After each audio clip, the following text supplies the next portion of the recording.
Hello, everybody, and welcome back to the Last Honest Realtor podcast. I'm your host, David Fleming. 72,000 real estate agents licensed in the city of Toronto. Most of them don't do any business whatsoever. Of course, they all have an opinion on social media. Honestly, there is so much in this industry. We will pull back the curtain. We will show you what's happening behind the scenes in one of the most chaotic, frenetic, and fast-paced real estate industries on the planet and tell you the stories from the trenches. Thank you for joining me today to ask and answer the question, why are pre-construction condominium sales tanking? Now that's music to many people's ears. There's a lot of people out there that want the market to tank, whether it's condos or houses or Toronto or Canada. I did a podcast not too long ago called Why Torontonians Love to be Bearish on Toronto Real Estate. And not to plug myself, but it was a great podcast. In fact, it's my favorite. And I took that theme and I wrote that into an article for our Insights magazine, which we send out to a lot of our clients in September. So people love to be bearish on Toronto real estate. People love to hate Toronto real estate. We've talked about that before. We've talked about the wants and the needs and the intersection therein with pricing. Why are people so happy right now to see this headline? You saw it. You either clicked on the podcast on Spotify or you clicked on the YouTube video because it said, why are pre-construction condo sales tanking?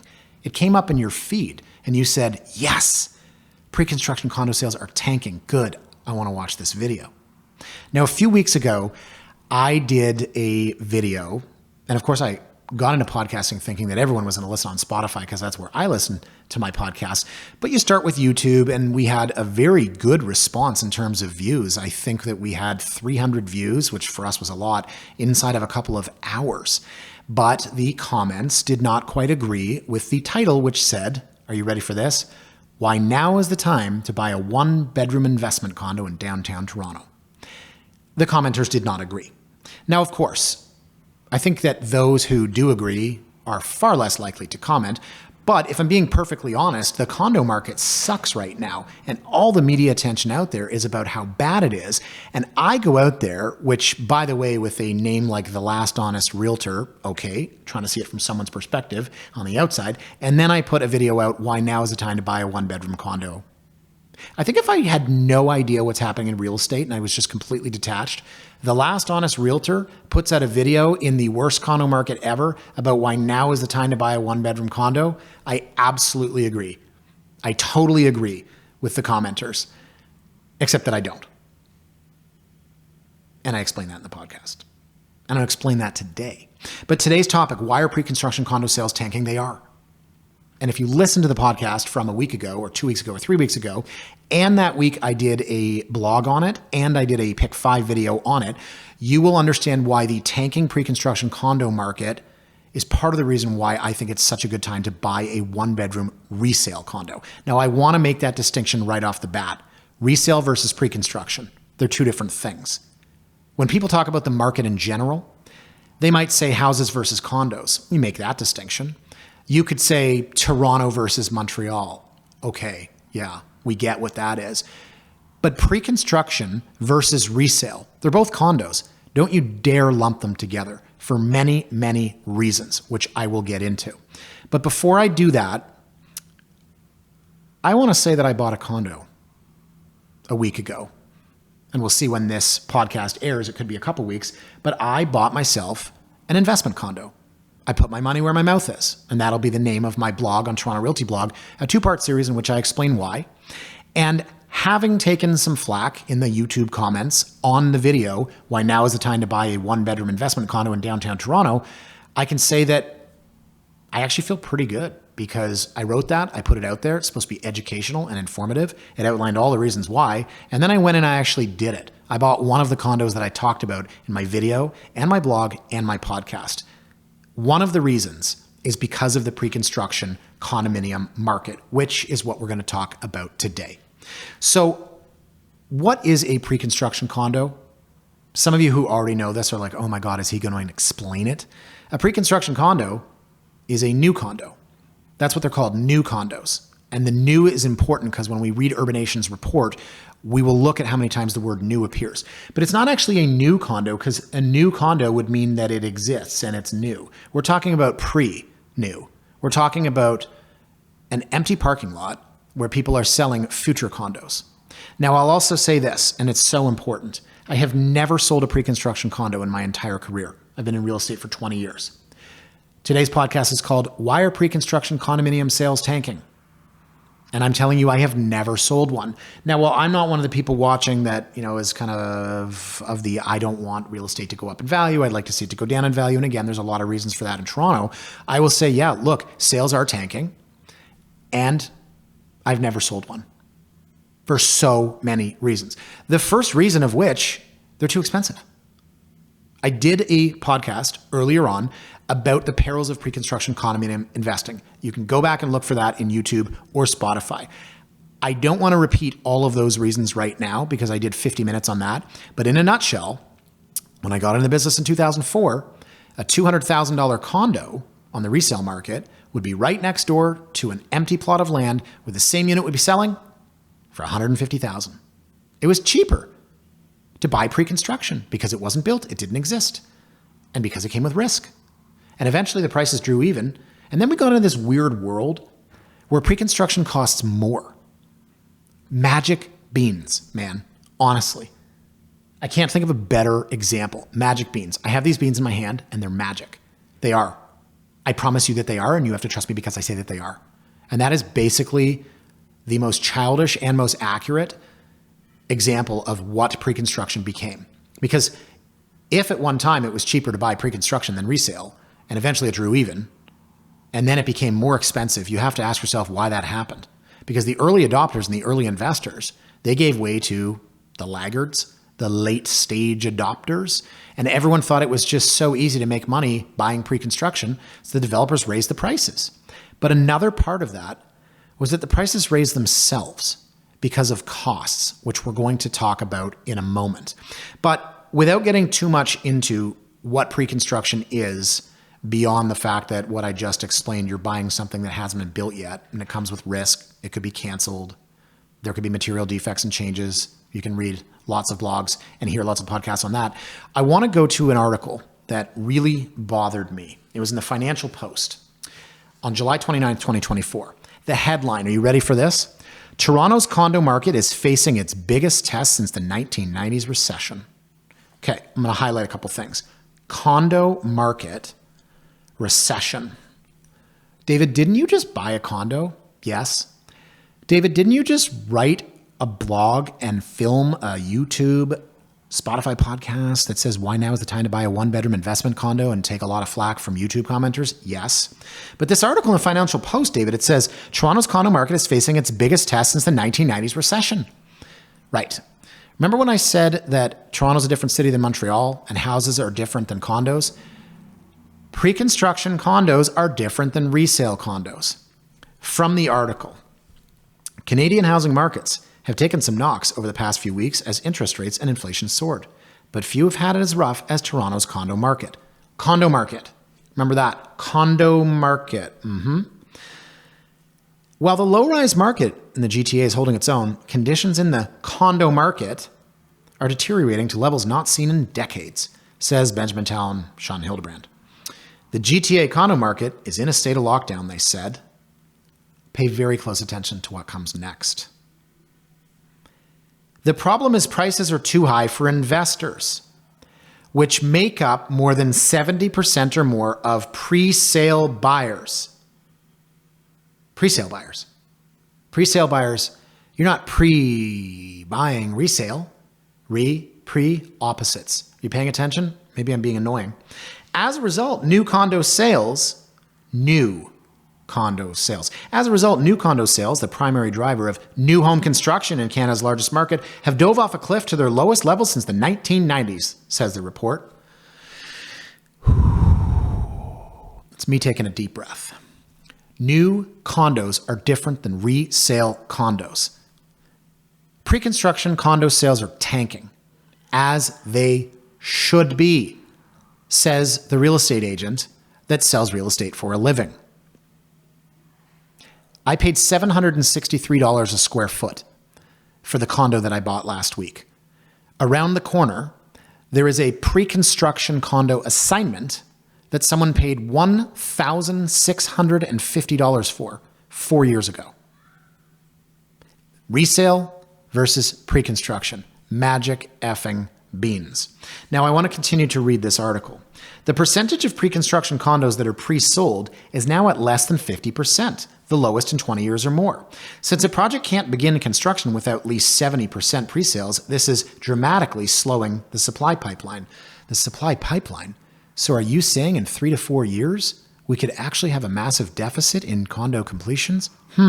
All the more reason why buying now seems to make sense, but that was last podcast. Let's continue with this one. Here we go. The reality will result in a sharp pullback in completions and a stagnating housing market in the coming years, which is sure to make the affordability situation even worse. Oh, sorry, that was more to the point of why now is a good time to buy a one-bedroom investment condo. So let me summarize, guys, and that was kind of cynical, and, well, I can't help but be. Pre-construction condos are averaging $1,400 a square foot, and that is a fantastic purchase if resale is at $1,500. But it's not. I just told you I paid $763 for one. We've gotten to the point where the magic beans have been exposed for simply being regular beans. Could have taken that analogy to another place.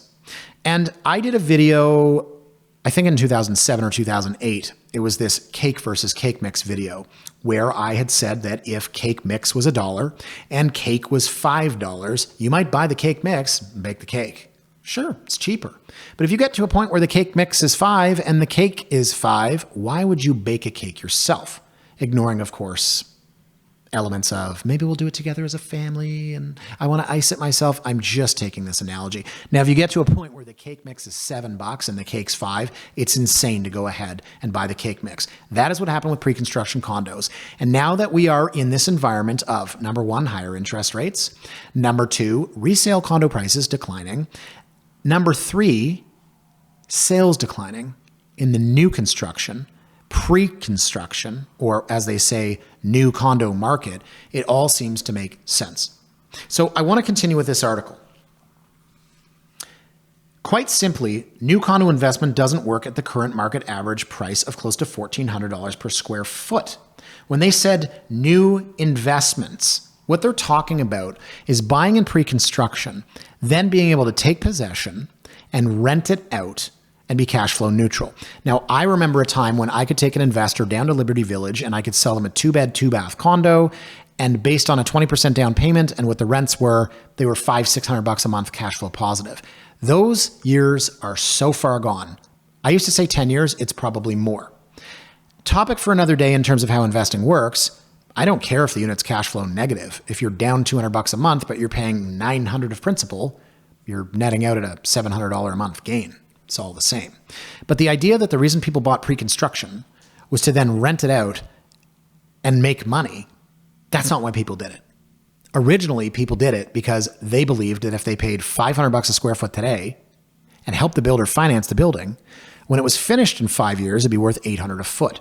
Somewhere along the line, people started paying tomorrow's price today, hence my magic beans. When you walk into a sales center and they're saying that you can buy, and let's go back to, say, Young Eglinton, e-condos. I did a video on that with a shaky handy cam like 15 years ago. But I think e-condos was selling for $800 a foot, and I said it was outrageous. Okay, that was a long time ago. But what I meant was outrageous compared to resale. You could buy a resale condo next door for $600 a foot. Why would you buy e-condos for $800 a foot? As the years have gone on, this gap has widened to the point where I wasn't kidding when I said the assignment, and this is at 199 Church Street. I saw the other day someone paid $1,650 a square foot. They're now trying to sell it for $1,500 a foot. They are okay losing $115,000 just to get out from under the financial commitment. So why are pre-construction condo sales tanking? I think we're slowly starting to answer that. I want to go to the Urbanation article. This came out July 18th. Greater Toronto, Hamilton area, new condominium market reported 1,688 sales in Q2, down 66% year over year, falling 70% below the 20-year average. If you paid very close attention to those numbers, great. if you were kind of casually listing, sales suck. That's it, right?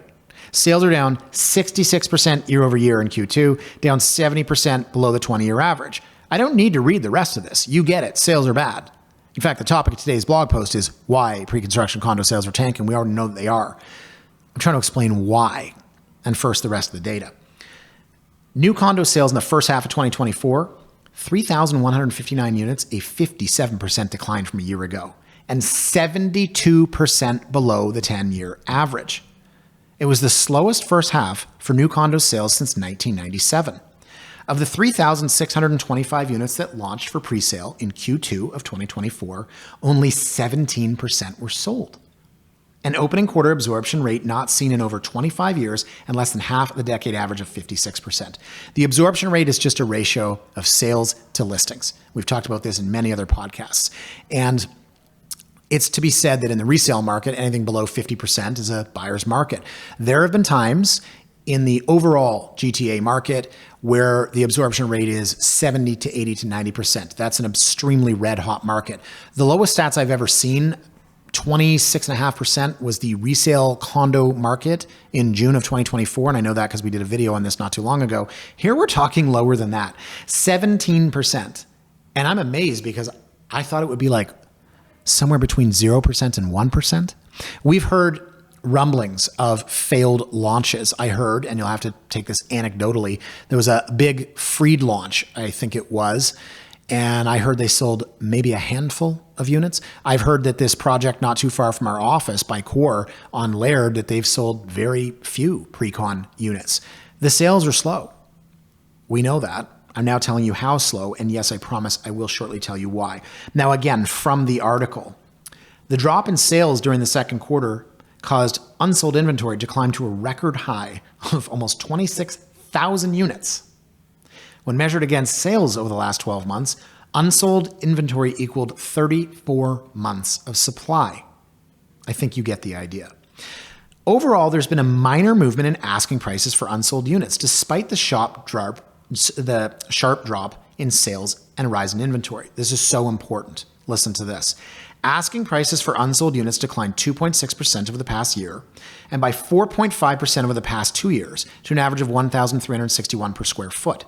This demonstrates how sticky new condominium prices have become due to high development and financing costs and record prices paid for land at the market peak. Okay, I guess that's the end of the podcast? No, is it? Seriously though, why are pre-construction condominium sales tanking? We just heard it's due to high development and financing costs and record prices paid for land at the market peak. The point I'm trying to make, and don't worry, I was being facetious when I said the end of the podcast, is that it is not profitable anymore for developers to build pre-construction or to build condos and sell them in pre-construction. That is essentially, in a nutshell, why condo sales have tanked. So there are people that are looking at the quote-unquote condo market and not distinguishing between pre-sale and resale. And that is a catastrophic failure, whether you're in the media and printing these headlines that are ridiculous, or whether you're a random YouTube commenter that, looks at a headline and doesn't actually watch the video. Pre-construction condo sales are tanking. Did you hear this about the prices? I'm going to read it again. Average asking prices for unsold units declined 2.6% over the past year. Sales have tanked, prices have not. The developers are not going to build at a loss. And I just got off the phone with a Toronto Star reporter that was asking about why there aren't more family-sized condos. Apparently, I wrote a blog about this in 2018. And as a tangent, I'll explain that then and now I had said, families can't afford to buy these. It's a great idea. Imagine a downtown core where families could live. And I said, developers aren't building family-sized condos because they can't sell them because there's no demand. The reason there's no demand is the prices are too high. So when the government came in years and years ago and said, hey, developers, you have to build 10% three-bedroom condos, quote unquote, for families, there were two issues with that. Number one, they didn't say how big they had to be. Hence all these 750 square foot 3-bed, 2-baths that are basically dorm rooms. And the second thing they didn't do was fix prices, which of course they can't and shouldn't. But if a developer said, no problem, I will build these 1,500 square foot family condos, and then they're charging $1,500 a square foot in pre-con, what kind of family has the $2.25 million to buy that unit? So that example of the interview that I gave, and I'll look for that article over the next little while, it kind of jives with what we're talking about right now, is that developers are for profit. Not a bad thing. I mean, I think we can agree that businesses operate to make money. Developers are not charities. They're not NGOs. They're not doing it out of the goodness of their heart. They're not going to build at a catastrophic loss. And the reason that pre-construction condo sales are tanking is because it's just too expensive to build. So let me take a quick break there, guys. I have so much more to say in a minute.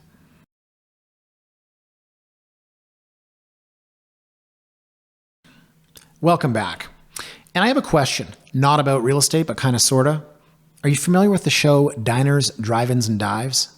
It's a TV show. It's with Guy Fieri. He's one of these very famous chefs, food people.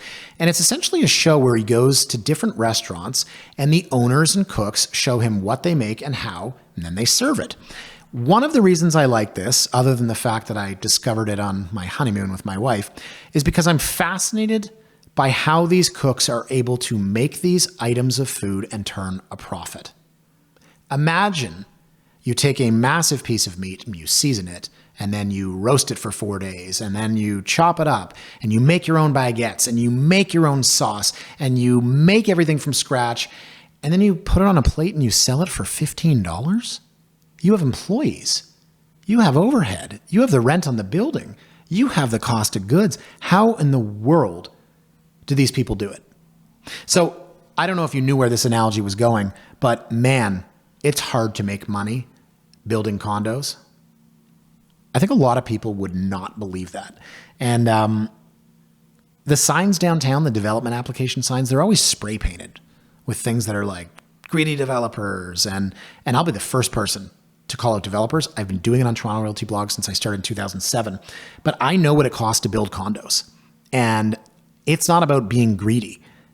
Again, if we're assuming that you have the right to a profit in the adventure in the nature of trade, running a business, being in a capitalistic society. So I think a lot of people don't really understand the cost of building. And I think that's part of how we got to this idea that Toronto is artificially expensive. And people say things on blogs or comment boards or newspapers or random internet sites where they say prices need to drop by 50% or we need a plummet, we need a collapse, we need a correction. Guys, I'm sorry, but if it costs $1,000 a square foot just to build a condo, we're not going back to $500 per square foot pre-construction condos. Like even the most uneducated, unsophisticated, angry real estate hater has to understand that. And so what I've seen over the last little while, and what I've been writing about on Toronto Realty blog with my slightly right of center fiscal conservative views, is that taxation is absolutely out of control. And part of the reason why pre-construction condos are so expensive, which of course is really the only reason that they're not selling right now, why the market is quote unquote tanking, is because of these taxes. And so I've been writing about this on Toronto Realty blog for a long time. I've written a couple different blogs outlining all of the taxes that exist. And amazingly, not too long ago, in fact, a couple of days, but by the time you listen to this podcast or watch this video, it'll be a few weeks, there was a coalition of Ontario developers that banded together and wrote the 3 levels of government to ask for a reduction in taxes on new housing. They said it will save consumers money. They'll pass those savings on dollar for dollar to homebuyers. The group's called the Coalition Against New Home Taxes. It's composed of 18 developers who collectively plan to build 100,000 new housing units over the next 10 years. The coalition wants to see federal and provincial governments remove the HST on new housing, as they've done for rental housing. It would like the province and the city of Toronto to eliminate the land transfer tax on new construction homes, and for municipalities to reduce development charges down to 2009 rates adjusted for inflation. So, I mean, if you're watching this or listening to this, you may hate real estate. You may be one of those people. I think you probably have a general interest in it.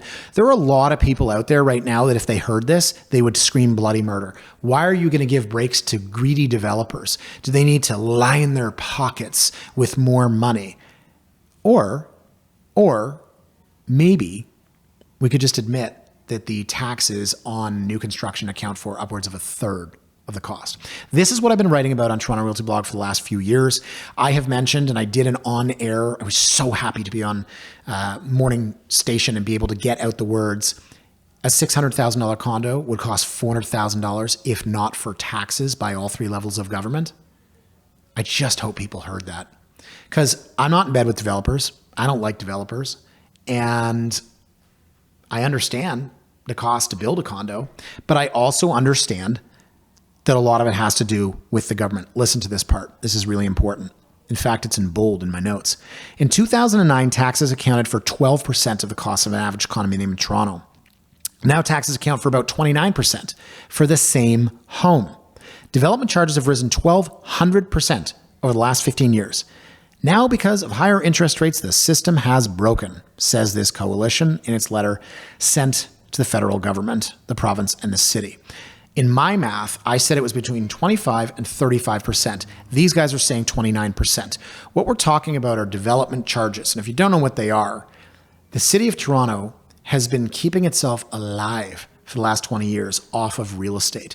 They get land transfer tax on the purchase. They get development charges. They get all kinds of other fees, like when you close down an entire road of a major downtown street for 3 years. And of course, they get new property tax. But if you look at the land transfer tax paid to the city and to the province, if you look at the HST, by the way, did you know that if you buy for $1 million, you're not paying 13% HST on top? No, what it is the $1 million includes the HST. Yeah. So if you ever thought paying HST on like a popsicle is a lot, imagine if you did it on a house. You do. You just don't know it. So you've got your land transfer tax, provincial, your land transfer tax, municipal. You've got your HST buried in. You've got your development charges, and taxes make up, according to this, 29% of the cost of new construction. So again, I would say, as I have been saying, if people are angry, greedy developers, evil developers, real estate agents driving up the prices, speculators, investors, foreign buyers. What about your government? Oh, wow, that sounded really right-wing American. What about your government? But seriously, though, what about your government? All three levels of government. They always talk about affordability and the crisis. And gosh, we want to do so much for everybody. Really? Well, how come a third of the price of new construction is taxes? I'll continue from this press release.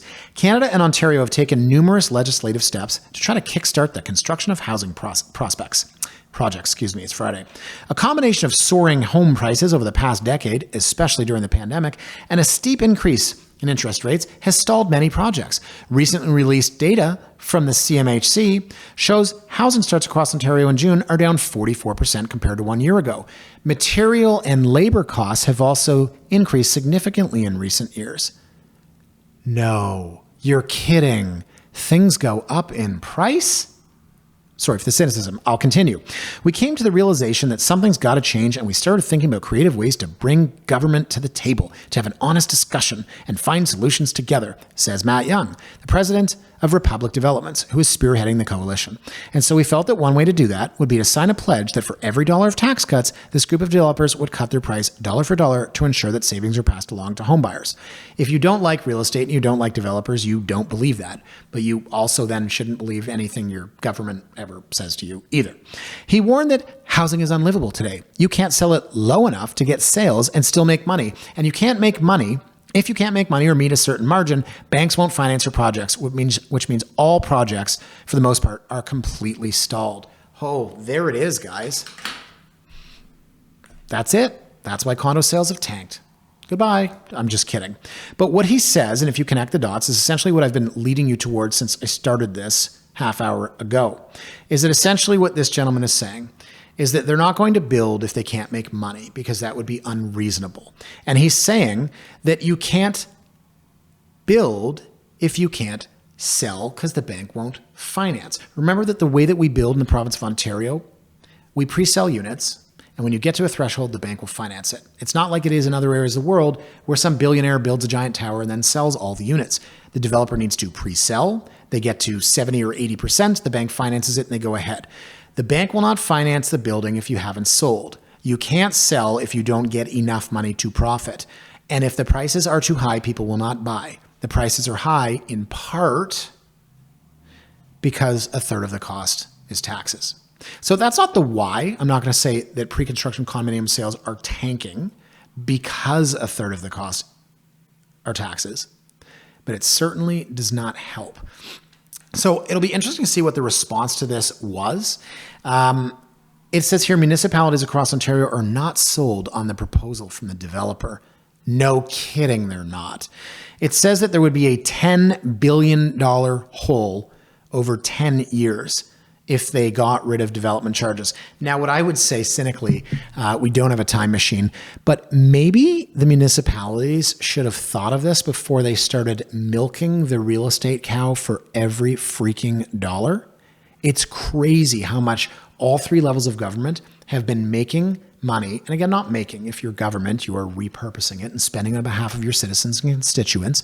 But the amount of money that has come from real estate at all three levels of government over the last 20 years is absolutely wild. The problem now is we're just at the point where it doesn't make economic sense. So if you're a developer, you're going to first buy a piece of land. And there aren't a lot of parking lots anymore. So what a lot of times they do is they land bank. And I've worked on those. They're interesting. Or they can unfortunately buy a really crappy 30-unit property, then unfortunately, but necessarily evict those people so they can build a 600-unit building. And I know, slippery slope, right? The greater good, but there's always an uproar over a developer wants to tear down a 30-unit rental building, but if they're going to build 600 units and replace those 30, I think it makes sense in the grand scheme of things. Or the developer could buy a small commercial building and rezone, repurpose, but first the developer buys the land. Then they have to go through the approval process. And I can imagine how long that takes and the amount of money that's spent because of all the red tape at three levels of government. So whether it is zoning or whether it is legals or whether it is dealing with municipalities, they go through that process, then they start selling. Then of course they have to build. There's the cost of labor. There's the cost of materials. Then they have to forecast 5 years from now. What's the world going to be like? How much is a material going to cost? And they've got to sell these things. And we're at the point where people don't want to pay $1,700 a square foot in pre-construction, nor should they have to, because the only reason a normal person would do that is if they thought that it would be worth $2,000 when it comes time to take possession. So I feel, guys, like I'm kind of sitting on both sides of this, and I'm not. I've never sold a pre-construction condo. I don't like the industry. I don't understand the idea of this as an investment. I fully get why condo sales in the pre-sale market have tanked. At the same time, I'm a fiscal conservative who is absolutely aghast at the idea of taxation accounting for the third of the cost of new condos. Guys, let me take a very quick break here, and I'm going to come back and sum this up nicely for you.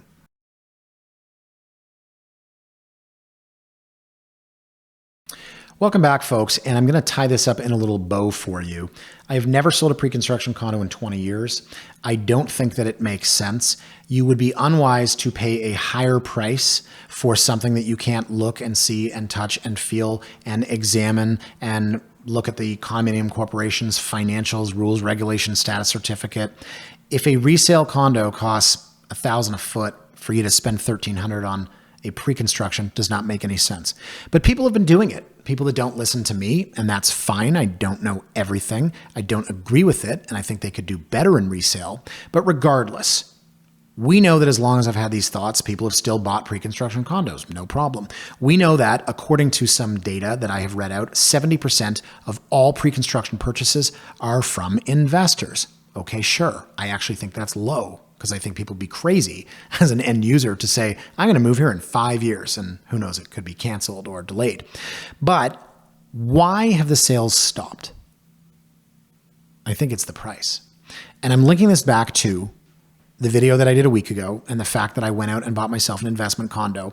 If you could buy like I did, and again, I found a really great deal. Unfortunately, it was somebody that needed to let it go, but I paid $763 a square foot for a resale unit in a 12-year-old building with 78 cents per square foot maintenance fees, mint condition condo. There's no red flag here. If you could do that, why would you go and buy a $1,400 pre-sale unit right now? You just wouldn't. So to answer the question, why are pre-construction condominium sales tanking? I would like to think it's because everyone finally realized that the magic beans were not that. But I've been saying that for a long time, and people have still been buying. Developers have been financing and building condominiums through selling in pre-construction. So I don't think it's that everyone realized it at once. I think that you sort of hit a point at which it just becomes too expensive. And Urbanation has put out this report and this data that has said, as I read earlier, that In fact, I think I have the statistic here. It's talking about the percentage of new condos that are cash flow negative. And it says 52% were cash flow negative in 2022 and 77% were cash flow negative in 2023. This year, it's 82%. So what I would say that the idea of buying a pre-construction condo to rent out is absurd. I think that data shows some people were okay with it. They thought that they could keep the unit, it would appreciate. But as more of these become cash flow negative, and I would have thought it's 100%, but you could have a larger mortgage. As more of them become cash flow negative, those investors start to exit the space. As the market slows and stops to appreciate, the people paying $1,700 a foot because they think it's going to go to $2,100 a foot will exit the space. And I think that as we see deals in the resale market, maybe some of those pre-con investors will look at resale instead. And I do have one client who ironically buys pre-con, and he knows what I think about it. I sell all of his pre-con units once they're in resale. I texted him a couple weeks ago, and I said, and I told him about this podcast and the unit I was looking at, and I said, if I could get this thing for under $800 a foot, like, what am I missing here? And he wrote me back, and he gave me examples, sent me screenshots, and basically said, it doesn't make sense. The pre-con prices are out of control. Of course, the developers have to charge it because of the cost of labor, materials, land, and taxes, but that it just doesn't make sense and they're not selling. And this is a guy who has been very selective, of course, across the entire country, buying, investing in, speculating on, but profiting from these pre-construction units. So one last thing I'll leave you with, and maybe this is quite leading or maybe optimistic. I alluded to a comment in the Financial Post article that said, the reality will result in a sharp pullback in completions and a stagnating housing stock in the coming years, which is sure to make the affordability situation even worse. This is really ironic because we're in a housing crisis. We need more units built. If there were more units and more supply, theoretically, prices would come down. The cost to build is too expensive to pre-sell, so people aren't building. Ergo, if there are no units being built, there will be no units completed. And in 3 to 4 years from now, we have a massive deficit. I'm saying this with a smile. If you're listening on Spotify, you're not aware of that. But I don't think I'm wrong about now is the time to buy a resale 1-bedroom condo downtown. Unfortunately, it doesn't look as though the media has caught on yet. The quote-unquote condo market is comprised of 2 different types of properties. One is an existing resale and one is a pre-sale. The word new. And in that urbanation, I put this on my blog, the urbanation, it said new condo sales and it said new units. And then here it says new condo sales. And here it says the condo market for new units. New and resale. It's going to be the story of the next 5 years. Mark my words. The last thing I will say is this. The path that you take to get somewhere may or may not have meaning once you've arrived. And I do believe that in 15 years, if you look at condos, if someone paid $1,500 a foot in pre-con in 2024, or the person paid $763 a foot in resale in 2024, 15 years from now, that's not going to matter. I think that that gap is going to narrow and it won't become completely even because look, newer buildings sell better. But this gap right now, it's almost double in pre-con versus some of these absolute steals I'm seeing in the resale market. And 15 years from now, when maybe there's a 10% gap between those two, you'll look back and say, well, we should have seen this coming. No one's really going to care what someone else paid a long, long time ago. I think these things are all going to end up in and around the same valuation. So guys, that is it for me for this week. Thank you so much for watching on YouTube or listening wherever you get your podcasts. Please remember to like, comment, or subscribe on Apple Music and Spotify. And we'll see you next time on The Last Honest Realtor.